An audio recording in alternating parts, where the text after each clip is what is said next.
बिस्मिल्लाहिर्रहमानिर्रहीम। अस्सलाम वालेकुम। इंस्टीट्यूशन एक अकाउंटिंग में मैं अभी तक आप लोगों को फाइनेंशियल अकाउंटिंग में पार्टनरशिप एडमिशन और पार्टनरशिप लिक्विडेशन के बहुत सारे क्वेश्चन करवा चुकी हूँ। पार्टनरशिप में एक टॉपिक होता है पार्टनरशिप डिस्ट्रीब्यूशन ऑफ प्रॉफिट, और उसमें एवरेज कैपिटल रेशियो की मदद से प्रॉफिट को डिस्ट्रीब्यूट किया जाता है। अब मेरे पास एक ये क्वेश्चन है, ये मेरे पास सेकंड ईयर का 10 ईयर है और एवरेज कैपिटल अभी तक सेकंड ईयर के लेवल पे ज़्यादा आया है कराची बोर्ड में। अगर बाकी जिन बोर्ड्स के लिए भी ये सूटेबल है तो वो भी यहाँ से इसकी कैलकुलेशन दे सकते हैं। ये हमारे पास कैपिटल है और 3 अकाउंट गिवन है। बाबा कैपिटल ये इसकी क्रेडिट साइड है और इसकी डेबिट साइड है। तो जनवरी की इन्फॉर्मेशन, जुलाई, फिर जून और फिर दिसंबर, फिर ये काका की इन्फॉर्मेशन है और ये पूरा टी अकाउंट इस तरीके से गिवन है। अब सबसे पहले इसको करने का मेथड क्या है, आपने सबसे पहले ये फॉर्मेट करना है, date, month, capital balances, month unchanged और अमाउंट। आप चाहें तो यहाँ लाइंस लगा सकते हैं। तो सबसे पहले जो डेट आपने चेक करनी है वो डेट चेक करनी है कि आपकी बिगनिंग मंथ की डेट क्या है, यानी कि जो भी फाइनेंशियल डेट की स्टार्ट की डेट क्या है, ये जनवरी 1।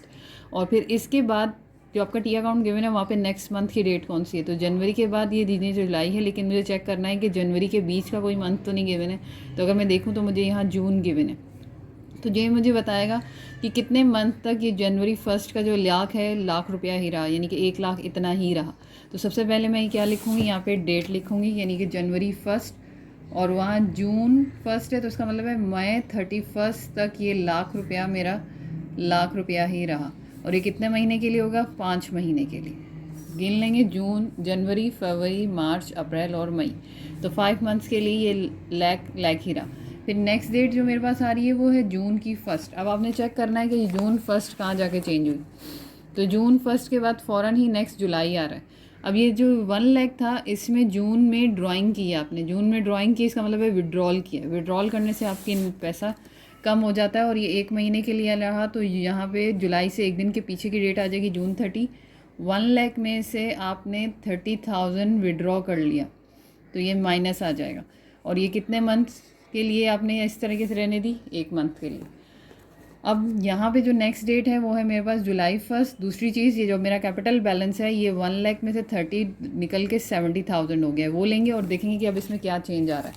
तो अब ये जो चेंज आ रहा है ये मेरे पास क्रेडिट में चेंज आ रही है। डेबिट में चेंज आ रहा था इसलिए मैंने विड्रॉ किया तो नेगेटिव किया। अब ये क्रेडिट में चेंज आ रहा है जुलाई 1, और जुलाई 1 के बाद नेक्स्ट डेट आ रही है तो दिसंबर, जुलाई, अगस्त, सितंबर, अक्टूबर, नवंबर, यानी कि दिसंबर के एक दिन पीछे आएगा नवंबर 30।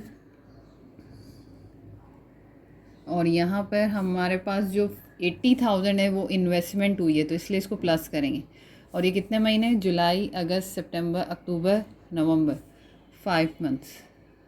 इसके बाद दिसंबर की 1। और एक बात याद रखनी है कि जहाँ पे जो भी डेट एंड करेंगे आपने फाइनेंशियल पीरियड की लास्ट डेट तक उसको पहुँचा देना है। अगर यहाँ जून 30 होती तो यहाँ आगे का कोई महीना मेंशन नहीं होता, तो इसका मतलब है जुलाई से लेके आप दिसंबर 31 तक एंड कर देते। अब दिसंबर 31 को हमने फिर से विड्रॉल किया है, यानी कि इतने पैसे और निकालें, तो इसका मतलब है 70 + 80 हमारे पास हो जाएगा 150। तो 1,50,000 थे मेरे पास दिसंबर की 1 तक। दिसंबर 31 तक उसमें से हमने मेंशन करना है कि मैंने 30,000 विड्रॉ कर लिए। और ये कितने महीने के लिए रहा, 1 मंथ्स।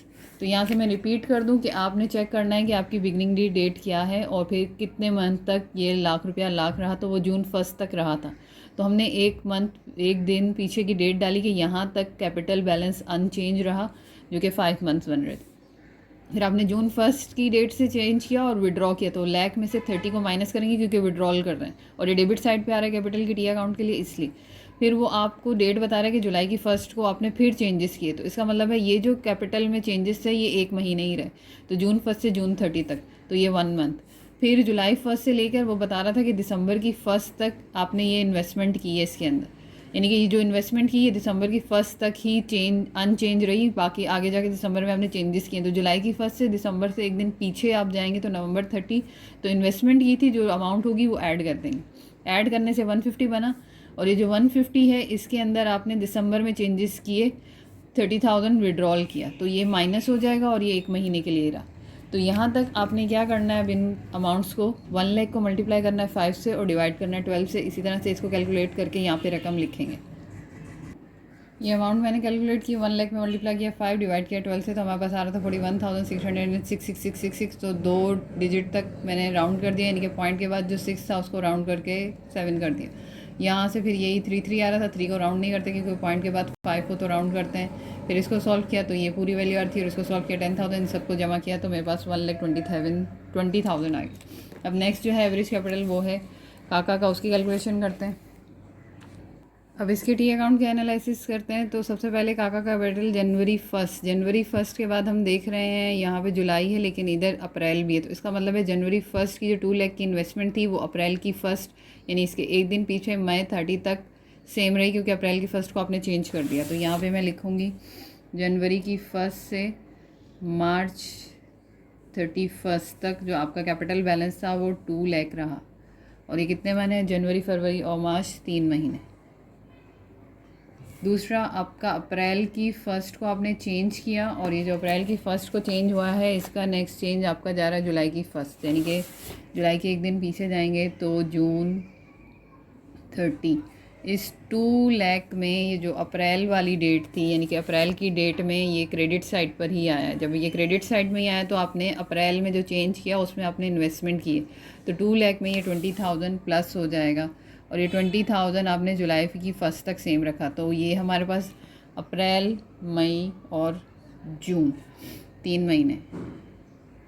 फिर हम जाएंगे जुलाई की फर्स्ट से, जुलाई की फर्स्ट से हमने ये सेम रखा नवंबर फर्स्ट तक, इसका मतलब है अक्टूबर 31 तक ये चेंज नहीं हुआ। तो ये बन गया मेरे पास 2,20,000 जो कैपिटल था, और ये जो चेंज आ रहा है जुलाई का ये डेबिट साइड पे आ रहा है, और 60,000 है, तो 60,000 आपने चेंज किया जुलाई, अगस्त, सितंबर, अक्टूबर, 4 मंथ्स। इसके बाद जो नेक्स्ट चेंज आ रहा है वो भी आपका डेबिट साइड पे ही आ रहा है, यानी कि नवंबर की फर्स्ट से लेके एंड डेट करनी है दिसंबर, तो ये आपका 2 मंथ्स में आपने विड्रॉ ही किया है, यानी कि मज़ीद चेंज जो किया है वो विड्रॉल है, तो ये कैपिटल को और कम करेगा। इसका मतलब है नवंबर की फर्स्ट से दिसंबर 31 तक आपने यही चेंजेस रखे। तो ये मेरे पास 220 में से मैं माइनस करूँगी 60, तो मेरे पास आंसर आएगा 160,000 में से मैंने ये 30,000 और लेस करना है, और ये कितने महीने के लिए? नवंबर और दिसंबर, 2 महीने। अच्छा, एक चीज़ जो मैं बताना भूल गई कि जो आपके जो ऊपर मंथ्स है ना, ये 12 बनने चाहिए। 3 जमा 3 6, 6 4 10 और 2 12, और ऊपर भी जो मैंने किए थे उनमें पहले था 5 और एक 6, 6 और 5 11 और एक 12, यानी कि इनका टोटल भी ना 12 होना चाहिए। जो भी करके हो 12 हो, 12 महीने से ऊपर नहीं जाना चाहिए वरना मिस्टेक हो जाएगी। तो अब इनकी कैलकुलेशंस करते हैं। 2 लाख को मल्टीप्लाई करेंगे हम 3 से, डिवाइड करेंगे 12 से, तो आंसर आ जाएगा 50,000। 2,20,000 को मल्टीप्लाई करेंगे 3 से, डिवाइड करेंगे 12 से, तो आंसर आ जाएगा 55,000। 1,60,000 को मल्टीप्लाई करेंगे 4 से और डिवाइड करेंगे 12 से, तो आंसर आ जाएगा 53,333। और 1,30,000 को मल्टीप्लाई करेंगे 2 से और डिवाइड करेंगे 12 से, तो आंसर आ जाएगा 21,667। यानी कि जब इस तरीके से आ रहा है ना पॉइंट आपका यहाँ पे, तो इस वाले को एक राउंड कर दें। अब इनको जमा करेंगे 50 + 55,000, 53,333, 21,667, तो हमारे पास आंसर आ रहा है 1,80,000। ये जो कैपिटल आ गया हमारा एवरेज कैपिटल ऑफ काका। अब ये सवाल इधर ख़त्म नहीं हुआ, अभी तो सिर्फ आपने एवरेज कैपिटल निकाले, अब इनका रेशियो निकलेगा। तो अब ये चीज़ समझने सिर्फ अब इनके एवरेज कैपिटल कैलकुलेट किए हैं। Calculation for partners average capital ratio, अब इनका रेशियो निकालेंगे हम। रेशियो कैसे निकलेगा? हम यहाँ लिखेंगे बाबा, बीच में रेशियो काका। इनके जो एवरेज कैपिटल है 1,20,000, ये 4 0 और ये 4 0 6 टेबल से काटेंगे, 6 2 12, 6 3 18। अब हम यहाँ पे कर देंगे सम ऑफ रेशो, 2 + 3 = 5। अब इसके बाद चेक करना है कि क्वेश्चन में इनकम दे रहा है या फिर आपको लॉस दे रहा है। तो ये पूरा सवाल यहाँ से है, फिर यहाँ पे जा रहा है give general entries to close income summary account having debit balance. आपकी income summary debit balance show कर रही है, यानी कि लॉस शो कर रही है 20,000 का, तो उसको डिस्ट्रीब्यूट करेंगे। अब इस तरीके से हमें कैलकुलेशन करनी है, और कैलकुलेशन करने के लिए सबसे पहले हमने जो 20,000 था वो दे दिया, और यहाँ से जो हमने रेशो कैलकुलेट किया उसमें बाबा का 2 आया है और काका का 3 आया है। तो 2 बाबा का सम 5 और 3 और सम 5। 5 1 5, 5 4 20, 4 2 8, 8,000। कैलकुलेटर से भी कर सकते हैं, 20 को 2 से मल्टीप्लाई करें और डिवाइड करते हैं 5 से। 5 1 5, 5 4 20, 4 3 12। तो ये इनका शेयर हो गया, और अब वो एंट्री मांग रहा है तो इसकी एंट्री बनाएंगे। अब इसकी एंट्री बनेगी जनरल में कारोबार का नाम गिवन नहीं था तो पार्टनर्स के नाम लिख देंगे। जनरल एज ऑन दिसंबर 31 साल गिवन नहीं है, तो अब एंट्री बनाएंगे। जब हम एंट्री बनाएंगे और आपको लॉस हो रहा है, लॉस होने की सूरत में कैपिटल्स डेबिट हो जाते हैं और expense and revenue summary credit हो जाता है। और एक बात कि अगर सवाल में division of profit and loss का अकाउंट है, आपका मेथड ऑफ फिक्स कैपिटल, तो वहाँ पे करंट के अकाउंट बनते हैं। फिलहाल यहाँ टी अकाउंट्स कैपिटल के गिवन है और उसमें चेंजेस शो हो रहे हैं, तो इस एंट्री में हम करंट अकाउंट नहीं बनाएंगे, हम डायरेक्ट कैपिटल अकाउंट से एंट्री बनाएंगे। और चूंकि ये लॉस है तो दोनों के कैपिटल हो जाएंगे क्रेडिट। बाबा कैपिटल डेबिट जितना हमने उसको शेयर किया है 8,000। दूसरी काका कैपिटल डेबिट 12,000। और एक्सपेंस एंड रेवेन्यू समरी या इनकम समरी जो आप लिखते हैं, एक्सपेंस एंड रेवेन्यू समरी को क्रेडिट करेंगे, ये आ जाएगा 20,000। To record distribution of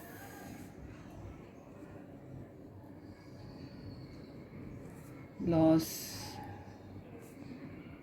in partners या अमंग पार्टनर्स या between partners in average capital ratio.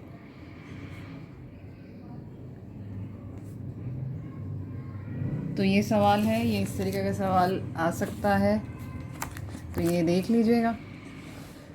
उम्मीद है ये आपको समझ आया होगा। मेरे चैनल को सब्सक्राइब करें, वीडियोस को लाइक करें, मेरे वीडियोस को अपने फ्रेंड्स के साथ शेयर करें। अल्लाह आप सबको कामयाब करें। अल्लाह नासिर।